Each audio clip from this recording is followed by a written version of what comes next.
overseas, and we create conditions that enable extremists to recruit. Thank you.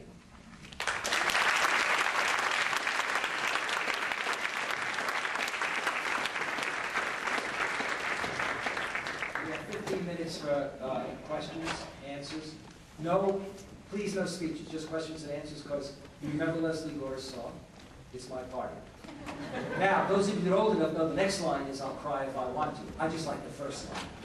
It's my party. So you can ask questions. They can be provocative questions. You can say you disagree with me, but get to the question. Otherwise, I will say, please get to the question so we can get yeah. Hi. Thank you for coming. Great speech. I really didn't pay attention to the Middle East until 9/11. I've read a lot since then, trying to keep up on the whole range of countries and what's gone on, especially vis-a-vis the Cold War and the U.S.'s influence in that. First, I just want to ask you a quick question. If you're familiar with the film, it was a BBC production by Adam Curtis called The Power of Nightmares. I've heard of it, but I haven't seen it. It is excellent. It's available on the internet. I highly recommend it. Basically, the thesis of the film is it's 3 hours.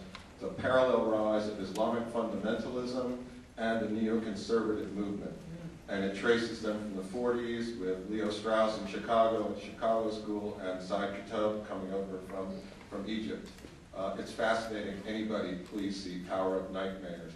I guess the question I want to throw at you is, one of the aspects of the authoritarianism that the U.S. backs is anti-communist, anti-left, the Cold War relics. We helped Saddam Hussein come to power with the Ba'ath Party to get rid of the leftist influence in Iraq. We helped, you can look at the Shah, when he got into power, went after the left. This has really hurt the political development within countries. And of course, we've seen it in Latin America too. Are we in an age now where the left can be allowed to develop? Because it seems like the only authoritarians the U.S. complains about is Chavez in Venezuela, and he keeps getting elected, which is a kind of funny thing for an authoritarian. What are your thoughts? I think that the left will have a very difficult situation, because I think that if it is a left that can deal with religion, then it's okay. The fact is, majorities of people in Muslim countries and communities see religion as very important to their life. And so if it's a left that is anti-religion,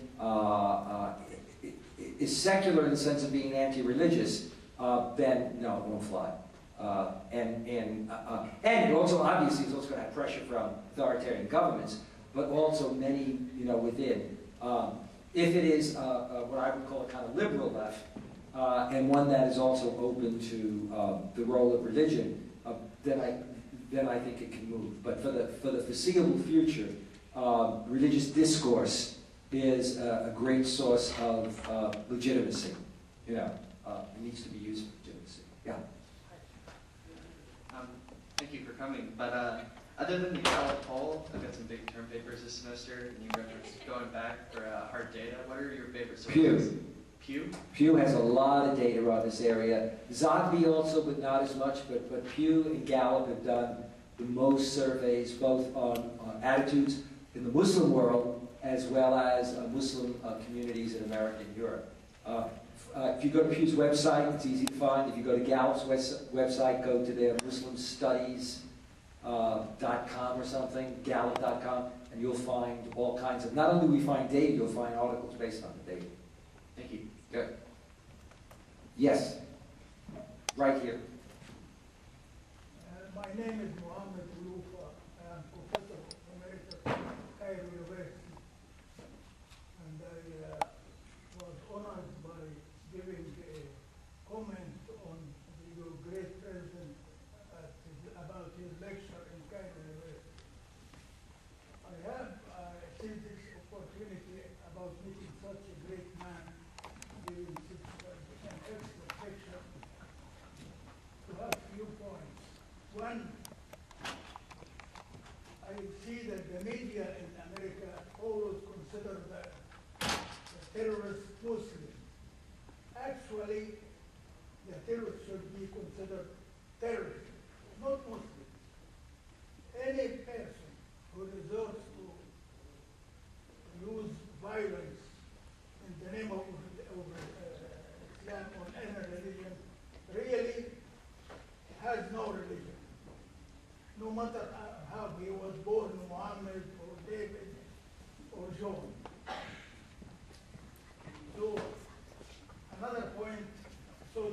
media should never say Muslim terrorist.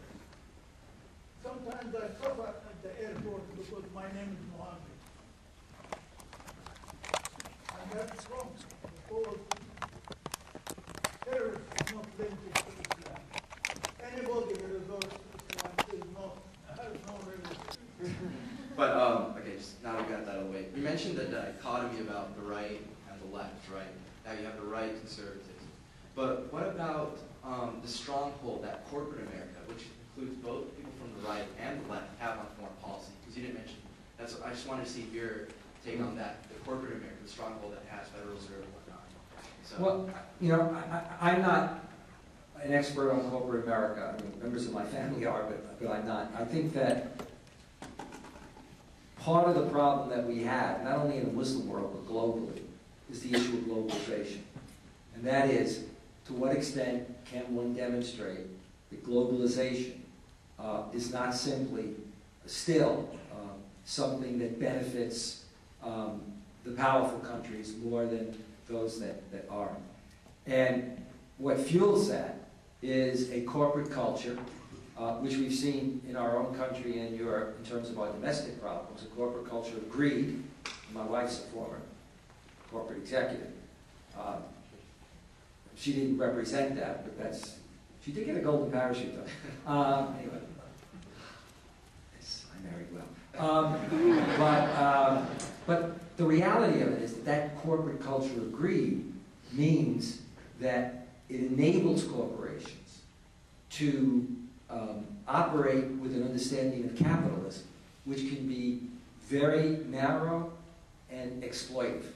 More and more of them are being concerned when I go into stuff in Norwegian companies and other places, because they suddenly are up against, you know, the fact that, geez, things could really unravel, and that even something like the cartoon crisis in Denmark, you could have repercussions.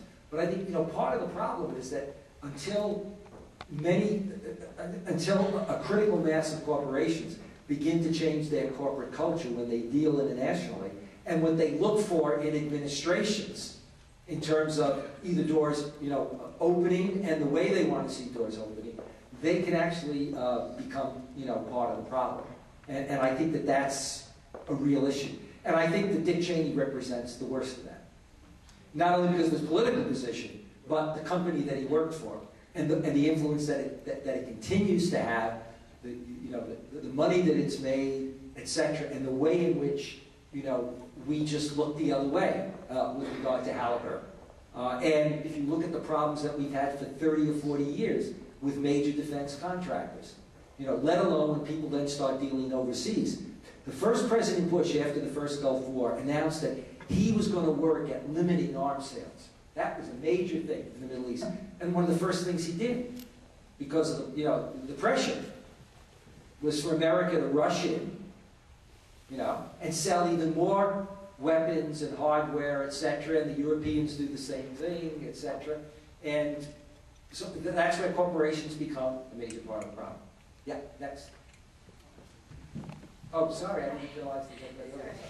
You kind of touched on this already, but I just wanted to find out how big an impact do you think media has had, both national and international TV stations like Al Jazeera, on the way people view Muslims, people as in both Americans and people overseas as well as Muslims? Oh, I think if you look for a company named Media Tenor, they've done a lot of studies on this and others, okay? If you look at media coverage and the nature of media coverage, studies done on this, the vast amount of media coverage is usually negative, A. And B, when it does cover it, it uses indiscriminately often the word Muslim, okay? Now, media has begun to become a little bit more self-critical, but by and large, it's a major issue. But where does the media really come in? One of the things I talk about in my book on Holy War is,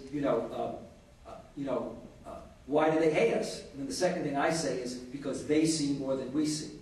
And that is one of the things that happened was the globalization of communications, you see. And some of us here are old enough to remember that when you had World War II or the Korean War, you didn't find out about what happened on the front until a week later when you went to the movie